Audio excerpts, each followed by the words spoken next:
सो ये है हमारे पास नेक्स्ट क्वेश्चन। हमने यहाँ पे क्या करना है, प्रूव दैट द सुकेंस, ये हमारे पास एक सुकेंस है, इज़ कन्वर्जेंट है। हमने यहाँ पे ये प्रूव करना है दिस इज़ कन्वर्जेंट है। और यहाँ पे हम यूज़ करेंगे कॉचीज़ सेकंड थ्योरम ऑन लिमिट्स। तो सबसे पहले हम यहाँ पे क्या करेंगे, हियर हमारे पास जो है nth term a n is equal, ये है 3n का whole factorial divided by n factorial, और यहाँ पे है का होल क्यूब। और यहाँ पे है, हम यहाँ पे लिखेंगे a n plus one which is equal, अब हम n को रिप्लेस करेंगे n प्लस वन से। सो हमारे पास आया 3 टाइम्स n प्लस वन, लेकिन यहाँ पे लिखेंगे होल फैक्टोरियल, और डिनोमिनेटर में आएगा n plus one whole factorial, लेकिन ये है क्यूब। ओके, नाउ अब हम यहाँ पे क्या करेंगे, इन दोनों का हम यहाँ पे रेशो लेते हैं। ये सबसे पहले a n plus one divided by a n आएगा यहाँ पे, which is equal, so a n plus one यहाँ पे है, ये वाली टर्म हम यहाँ पे लिखेंगे, और डिवाइड में हम यहाँ पे करेंगे ए एन, ये वाली होल टर्म, तो यहाँ पे हम इसको लिखते हैं। सो ये हमने यहाँ पे लिखा है ए एन प्लस वन। यहाँ पे हमने क्या किया है, 3 को इसके साथ मल्टीप्लाई किया है, 3n प्लस थ्री का होल फैक्टोरियल, और ये लिखा है n प्लस वन फैक्टोरियल का होल क्यूब, फिर है होल डिवाइडेड बाय, ये है ए एन की जगह यहाँ पे ये हमने पुट किया है। अब हम यहाँ पे क्या करेंगे, ये जो न्यूमरेटर में इसको एज इट इज लिखते हैं। सो ये हमने यहाँ पे लिखा है न्यूमरेटर में, जो इसको यहाँ पे एज इट इज लिखा है, और ये होल डिवाइड, और हम इसको यहाँ पे रेसिप्रोकल करते हैं। सो ये है n फैक्टोरियल का होल क्यूब जो है, ये आएगा न्यूमरेटर में, और डिनोमिनेटर में आएगा हमारे पास 3n का होल फैक्टोरियल। ओके, सो अब हम क्या करेंगे, यहाँ पे न्यूमरेटर में इसको हम यहाँ पे यूज़ करेंगे, ये we know that n factorial is equal to n into n minus one का होल फैक्टोरियल।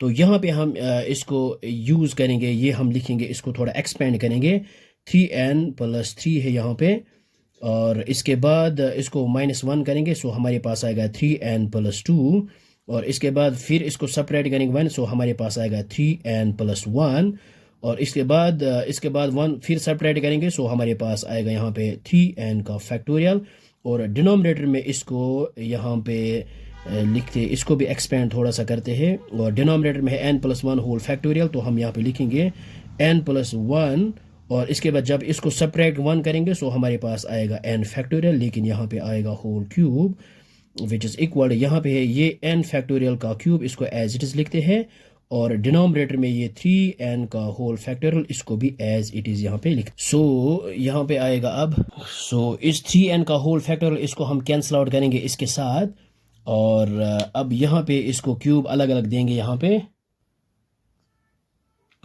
सो ये हमने यहाँ पे लिखा है, न्यूमरेटर में इसको एज इट इज़ लिखा है, और डिनोमिनेटर में इनको अलग अलग क्यूब दिया है, n plus one whole cube और n फैक्टोरियल का होल क्यूब, और यहाँ पे हमारे पास n फैक्टोरियल का होल क्यूब, इसको एज इट इज़ लिखते हैं।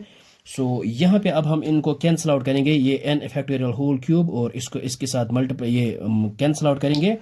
सो हमारे पास आएगा यहाँ पे, ये इसको न्यूमरेटर में एज इट इज़ लिखते हैं, और डिनोमिनेटर में आएगा n प्लस वन का होल क्यूब।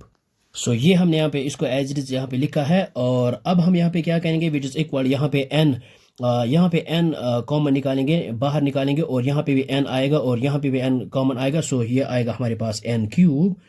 सो अंदर आएगा यहाँ पे 3 प्लस ये है 3, इसमें n नहीं बाहर आएगा, तो हम यहाँ पे लिख सकते हैं 3 डिवाइडेड बाई n, और यहाँ पे n को हमने बाहर निकाला, ये आएगा 3 प्लस यहाँ पे है 2, और डिवाइड करेंगे n, और फिर इसी तरह से यहाँ पे आएगा 3 plus one divided by n, so whole divided by आएगा, यहाँ पे है n प्लस वन, यहाँ पे n को हम बाहर निकालेंगे, लेकिन ऊपर है क्यूब, सो ये आएगा n क्यूब बाहर, सो अंदर आएगा 1 plus one divide by n, लेकिन यहाँ पे है क्यूब।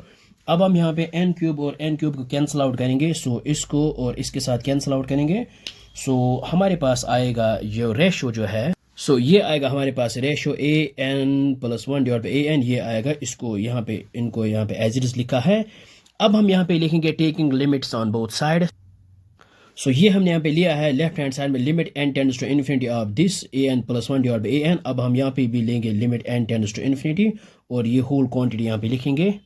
सो ये हमने यहाँ पे लिया है, और अब हम यहाँ पे क्या करेंगे, limit n tends to infinity, so ये आएगा हमारे पास 3 प्लस, जब n टेंड्स टू इन्फिनिटी आएगा, ये आएगा हमारे पास 0, सो यहाँ पे आएगा 3 plus two divide by n tends to infinity, ये आएगा 2 बाई इन्फिनिटी, ये आएगा 0, और यहाँ पे भी आएगा 3 प्लस वन बाई इन्फिनिटी, ये आएगा हमारे पास 0, सो डिनोमिनेटर में आएगा 1 प्लस ये आएगा 0 लेकिन का होल क्यूब।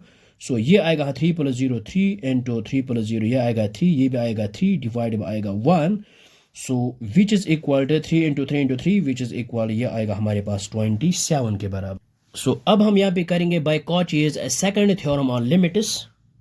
सो ये हमने यहाँ पे लिखा है by Cauchy's second theorem on limits, और वो होता है हमारे पास an raised power 1 by n which is equal to limit n tends to infinity of an plus 1 divided by an।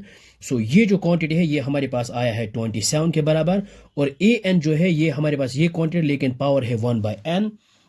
और ये जो क्वांटिटी है limit n tends to infinity of an plus 1 divided by an, ये quantity हमारे पास आया है यहाँ पे नीचे ये 27 के बराबर।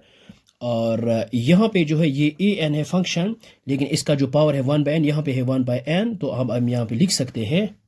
सो ये हमने यहाँ पे लिखा है an की जगह ये होल क्वांटिटी जो है और रेज्ड पावर 1 by n। सो ये जो है ये है ऑलरेडी हमने किया है प्रूव, ये है 27 के बराबर। सो इट मीन्स दैट ये हमारे पास है सुकेनस कन्वर्जेंट। तो हम यहाँ पे लिख सकते हैं देयरफॉर या फिर इम्प्लाइज द सुकेनस, हम यहाँ पे लिखेंगे द सुकेनस।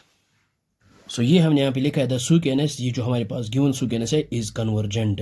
सो आई होप आपको ये समझ में आया होगा। सो बहुत ही आसान है ये। So thanks for watching this video.